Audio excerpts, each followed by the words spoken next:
একটা ফাঁসো না না হবে না না না লাইট না না বন্ধ লাইট কর। ফাঁসো বহুদিন পাইছে থাক অমিত তুই বহুদিন 1, 2, 3.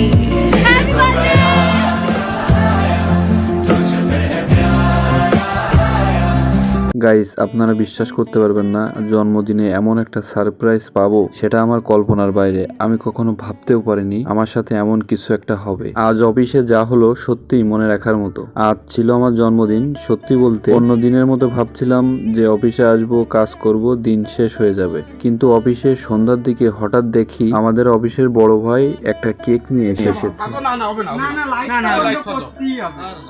লাইট বন্ধ করতে না না লাগবে না লাইট বন্ধ। তখনও আমি বুঝতে পারিনি যে ওই কেকটা আমার জন্য এনেছে, কিন্তু তার কিছুক্ষণ পর বুঝলাম যে আসলে আমার জন্য কেকটা এনেছে। অফিসে আমরা ছিলাম মোট 10 জন মতো, তাই সবার জন্য মিষ্টি আনলাম। বহুদিন পাইছে থাক অমিত তুই বহুদিন পাইছে বিয়ে হোক তাড়াতাড়ি।